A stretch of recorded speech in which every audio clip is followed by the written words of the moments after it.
حزون أبناء هلونا حدقا وديقنا نركب إلوم دكتور دبرتيون ገብረ ሚካኤል ሰራዊት ኢትዮጵያ ንሻዕቢያ ክወቅዖ ኣይንፈቅድን ኢና ክብል ምክትል ኣቦ ወንበር ሕወሓትን ምክትል ፕሬዝደንት ጊዜያዊ ምምሕዳር አቶ አማኑኤል አሰፋ ገሊጹ ንኹሎም ክንዋግኦም ኢና ክብል ፊልድ ማርሻል ብርሃኑ ጁላ አጠንቂቁ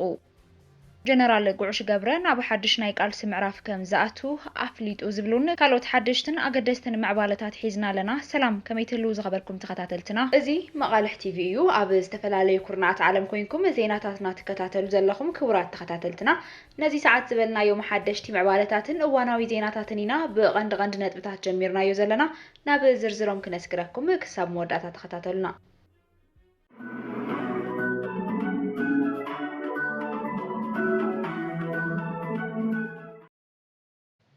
መንግስቲ ኢትዮጵያ ካብ ማህፀን ትግራይ ብዝወፁ ካብዶም ዝሓድሩ ዘመናውያን ባንዳታትን ከዳዓትን ጠላማትን ፊት ንፊት አሰሊፉ ግዛኣትና ይወረረሉ ኢሎም ዶክተር ደብረጽዮን ገብረ ሚካኤል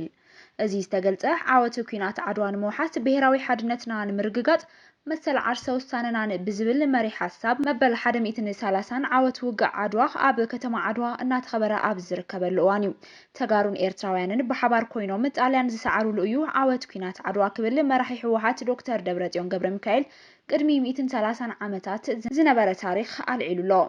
መራሒ ሕወሓት ዶክተር ደብረጽዮን ገብረ ሚካኤል ኣብ ከተማ ዓድዋ ተረኺቡ ዝኽሪ መበል 130 ዓመት ዓወት ኩናት ዓድዋ ኣብ ዘስምዖ መደረ መልእኽቲ ሕሊፉሎ እቲ ቅድሚ 130 ዓመታት በዚ ዕለት ኣብ ልዕሊ ወራሪ ጣልያን መስተንክራዊ ዓወት ተመዝገበሉ ፈላማይ ዘይኮነስ መዛዘሚ እዩ ነይሩ ክብል በኩናት ዓወት ዓድዋ ኣዘኻኺሩሎ ጀጋን ወለድና ብራእሲ ኣሉላ ኣባ ነጋ እናተመርሑ ተጋሩን ኤርትራውያንን ንኣስታት 11 ዓመታት ብተኸታታሊ አንጻር ባዕዳውያን ወረርቲ ጥልያን ግብፅን ቱርክን ካልኦትን ተዋጊኦም ስዒሮምን ተዓዊቶምን እዮም ብምባል ጽምዶ ተጋሩን ኤርትራውያንን ዘይሰዓሩ ዝብል ትርጉም ዘለዎ መልእኽቲ ኣሕሊፉሎ ዶክተር ደብረጽዮን ብድሕሪኡ እውን ህዝቢ ትግራይ አንጻር ውሽጣውያንን መልእኽትን ገዛእትን ስርዓታት ተቃሊሱ ስዒሩሎ ዝበለ ዶክተር ደብረጽዮን ኣብቲ ኣብ ቀረባ ዘጋጠሞ ጄኖሳይዳዊ ኩናት እውን ነቶም ወረርቲ ሓይልታት ጽንተት ጸራሪጉ ካብ ዝበዝሕ ከባቢታት ትግራይ ዘውፅአሉን ዝሰዓረሉን ታሪኽ ኣዘኻኺሩሎ ሽሕኳ ብመስዋዕትነት ተፈረመ ስምምዕነት ፕሪቶሪያ እንተተፈረመ መንግስት ኢትዮጵያ ቀዲዱ ደርቢው ንኻልኣይ ግዜ ወራር ጽንተት ንምፍጻም ኣብ ምንቅስቃስ እዩ ዘሎ ኢሉ ዶክተር ደብረጽዮን እዚ እውን ኩሎም ጸገማትና ብሰላማዊ ዘተ ንምፍታሕ ቁርባት ኢና ዝበለ ዶክተር ደብረጽዮን መኸተ ንብሄራዊ ሉዓላውነት ክብል እዩ መደርኡ ዛዚሙ ሰራዊት ኢትዮጵያ ንሻዕቢያ ክወቅዖ ኣይንፈቅድን ኢና ክብል ምክትል ኣቦ ወንበር ሕወሓትን ምክትል ፕሬዝደንት ጊዜያዊ ምምሕዳርን አቶ አማኑኤል አሰፋ ገሊጹ ምክትል ኣቦ ወንበር ሕወሓት አቶ አማኑኤል ንርእዮት ሚድያ ኣብ ዝሃቦ ቃለ መሕትት ቴሌፎን ርክብ ትግራይን ኢትዮጵያን ተበቲኑ ኢሉ እቲ ብሕታዊ ዘራኸብ ዝነበረ ስምምዕነት ፕሪቶሪያን መንግስቲ ፌደራልን ኮነ ኢሉ ከይፍጸም ገይሩ ትርጉም ናብ ዘይብሉ ደረጃ ኣውሪድዎ እዩ ክብል እዩ አቶ አማኑኤል ተዛሪቡ ዘሎ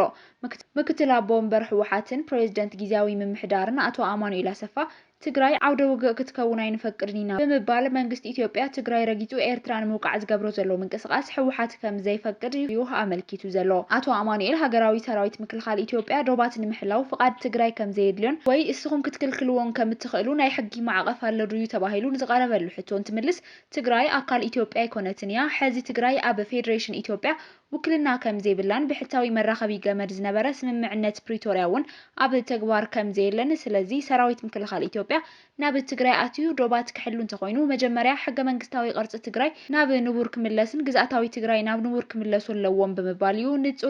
ንጹር ብዝኾነ ቅድመ ኩነት ኣቕሚጡ ዘሎ ሰራዊት ምክልኻል ኢትዮጵያ ዓለም ለኻዊ ዶባት ንምሕላው ዓሊሙ ናብ ዶባት ትግራይ ብስፍሓት ይንቀሳቀሱ ከም ዘለው ዝተፈላለዩ ጸብጻባት እናወጽኦም ቀንዮም ምክትል ኢታማጆር ሹም ሓይልታት ምክልኻል ኢትዮጵያ ዝኾነ ጀነራል አበባው ታደሰ ኣብ ሓደ ኣኼባ ላዕለዎት ኣዘዝቲ ሰራዊት ምክልኻል ተረኺቡ ሰራዊት ምክልኻል ናብ ምስ ኤርትራ ዘዳብቡ ዓለም ለኻውያን ዶባት ክሕሉን ሉዓላውነት ከኽብርን ተወሲኑ እዩ ትግራይ ኣትዩ ናብ ነባራት ካምፕታቱ ዶባት ክሕሉን ከም ዝተወሰነ ንኤምባሲታትን ኣካላት ዲፕሎማስን ከምኡውን ፕሬዝደንት ጊዜያዊ ምምሕዳር ትግራይ ጀነራል ታደሰ ወረደን እውን ክፈልጥ ከም ዝተገበረ ተዛሪቡ ተባሂሉ ቅድሚ ሰሙን ተጸብጺቡ ምንባሩ ይዝከር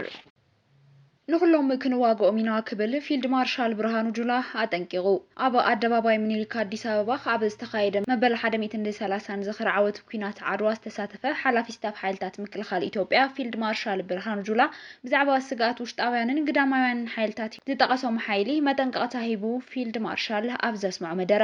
ኢትዮጵያ ነቶም ናይ ደገ ጸላእቲ ንወጻእተኛታት ወረርቲ ጥራይ ዘይኮነትስ ሃገር ንመጥቃዕቲ ዘቃልዑ ውሽጣዊ ጉጅለታት እውን ክትዋግኦም ከም ዝኾነት ብግልጺ ኣጠንቂቁ። ጸላኢ ብጉልባብ ህዝቢ ጠለባት ናይ ገዛ ርእሶም ድሌታት ንምምላእ ውልቀ ሰባትን ጉጅለታትን ከም ዝቆጽር ዝገለጸ ፊልድ ማርሻል ብርሃኑ ጁላ ናይ ገዛና ውሽጢ ኣመል ክንመርሕን ክንቆጻጸርን ብዘይምኽኣልና ንታሪኻውን እዋናውን ጸላእትና ነኻል ብምፍጣር ውድቀትና ክቀላጠፍ እዩ ክብል እዩ ኣጠንቂቁ። ውሽጣዊ ዘይምርግጋእን ናይ ወጻኢ ምትእትታው በሪ ዝኸፍትን ከም ዝኾነ ዝገለጸ እቲ ፊልድ ማርሻል ዜጋታት ኢትዮጵያ ጠለብ ህዝቢ ከም መመኽኔታ ተጠቒሞም ሃገር ካብ ምዕናው ካብ ዝጥቀሙ ሓይልታት ክትንቀቁ ኣተሓሳሲቡ። ፊልድ ማርሻል ብርሃኑ ጁላ ኣብ መደርኡ ብምቕጻል ኣብ ካልኦት ሃገራት ዝተራእዩ ኣብነታት ውድቀት እውን ኣልዒሉ እዩ። ብዙሓት ብጠለብ ህዝቢ ተመርኪሶም ናይ ወጻኢ ሓይልታት ዝኣትውለን ሃገራት ፈሪሰን እየን ሎሚ ድማ እግረይ እንተዝቑረጽ ጽቡቕ ነይሩ ብምባል ይጠዓሳ ከም ዘለዋ ገሊጹ። ጣዕሶኦም ከድሕኖም ኣይከኣለን ዝበለ እቲ ፊልድ ማርሻል ኢትዮጵያ ሓበራዊ ሓድነቶም ንምዕቃብ ካብ ጎረባብቲ ሃገራት ካልኦት ተመክሮታት ክመሃሩ ይግባእ ክብል ኣተሓሳሲቡ። ፍልጠትን ጥበብን ማለት ካብ ናይ ገዛእ ርእስኻን ካልእ ተመክሮታትን ንምምሃር ማለት እዩ ዝበለ ፊልድ ማርሻል ብርሃኑ ጁላ ዜጋታት ሃገራዊ ረብሓታት ካብ ምጥላም ክቁጠቡን ምስ ብልሽዋት ሓይልታት ብምስራሕ ሃገር ካብ ምጥፋእ ክቁጠቡ እዩ ሚዒዱ። ካብ ናይ ጽምብል መልእኽቲ ሓሊፉ ኣብ ህሉ ፖለቲካዊ ቅልውላውቲ ሃገር ዘተኮረ መደረ እውን ኣስሚዑ እዩ። ጀነራል ጉዕሽ ገብረ ናብ ሓድሽ ናይ ቃልሲ ምዕራፍ ከም ዝኣቱ ኣፍሊጡ። ጽምዶ መንገዲ ኩናት እዩ ክብል ብርጋዴር ጀነራል ጉዕሽ ገብረ ተዛሪቡሎ። ጽምዶ ናይ ገለ መራሕቲ መሕብእ መንገዲ እምበር ንህዝብና ዝጠቅም መንገዲ ኣይኮነን እኳ ደኣስ ናብ ኩናት ዝዕድም ናይ ሓደጋ መንገዲ እዩ ክብል ጉዕሽ ገብረ ገሊጹ። ጽምዶ ክግበር እንተኮይኑ መጀመርያ ናይ ሻዕብያ ሰራዊት ካብ መሬትን ግዝኣትን ትግራይ ክወፅእ ኣለዎ ዝበለ እቲ ጀነራል ሻዕብያ መሬት ትግራይ ወሪሩ ሒዙ እናሃለወ ጽምዶ ምፍጣር ግን ነቲ ወሪሩ ሒዝዎ ዘሎ መሬት ባዕልኻ ፈቒድካ ምሃብ ማለት እዩ ኢሎም። ብተወሳኺ እውን ምስ ናይ ኢትዮጵያ ሰራዊት ናብ ጎንፅን ኩናትን ዘእቱን መሬት ዓውደ ኩናት ዝገብርን ንትግራይ ዘጥፍእ መንገዲ እዩ ክብል ገሊጹ። ህወሓትን ኣዘዝቲ ሰራዊት ትግራይን ሕዚ ሙሉእ ብሙሉእ ናይ ሻዕብያ ተላኣኽትን ፈጸምትን እዮም መርትዖ ኣለኒ ሻዕብያ እዩ ዝእዝዞም ሻዕብያ ንእገለ እሰርዎ እንተኢልዎም ይኣስሩ ይጨውዩ ካብ ትእዛዝ ሻዕብያ ወጻኢ ዝሰርሕዎ ስራሕ የለን ክብል እቲ ጀነራል ወሲኹ ገሊጹሎ። ዝግበር ዘሎ ጽምዶ ኩናት እዩ ጽምዶ ሰላም ኣይኮነን ክብል ዝሓበረ ጀነራል ጉዕሽ ገብረ እቲ ኣብ መንጎ ሻዕብያን ወያነን ዝግበር ዘሎ ጽምዶ ንህዝብና ዝጠቅም ኣይኮነን ምናልባት ነቶም መራሕቲ መሕብእ መንገዲ እንተኾኖም እምበር ዝብል ሓሳብ ዝሃበ እቲ ጀነራል ኣብ ህሉ ኩነታት ተድሂቡ ሰፊሕ ቃለ መሕትት ኣካይዱሎ። ንሱ ብምውሳኽ ጽምዶ ኩናት እዩ ናይ ሰላም ተዝኸውን ሻዕብያ ወሪሩ ካብ ዝሓዞ ከባቢታት ባድመ ግለምኾዳ ዓዲ ተኻሉ ኢሮብ ዛላምበሳ ሰንበል ዓዲ ጠጠር ዓዲ ኣሰርን ብሰላም ወፃ ነይሩ ክብል ገሊጹሎ። ኣብ ዝቐረባ መዓልትታት ካብ ትግራይ ኣምሊጡ ኣብ ኣዲስ ኣበባ ዝርከብ ጀነራል ጉዕሽ ገብረ ብዝገበሮ ቃለ መሕትት ካብ ተቃዋምቲ ህወሓት ሻዕብያን ክውዛዕሉ ከሎ ተቃውሞ ድማ ካብ ደገፍቶም ይበጽሖም ከም ዘሎ ርእይቶታት ገጻት ማሕበራዊ መራኸቢታት የመላኽት እዩ። እቲ ጀነራል ብዝሃቦ መብርሂ ሕዚ ዝተፈለየ ቃልሲ ከም ዘድሊ ዝገለጸ ኮይኑ ትግራይ ንኹሉ ዝሓቆፈ ምምሕዳር ተመስሪቱ ክትድሕን ከም ዘለዋ ኣፍሊጡ። ዝኸበርኩም ብተኸታተልቲ ዜናታትና ነዚ ሰዓት ዝበልናዮም ሓደሽቲ ምዕባለታትን እዋናዊ ዜናታትን ኣብዚ ዛዚምና ኣለና ንምክትታልኩም ነመስግን ሰላም።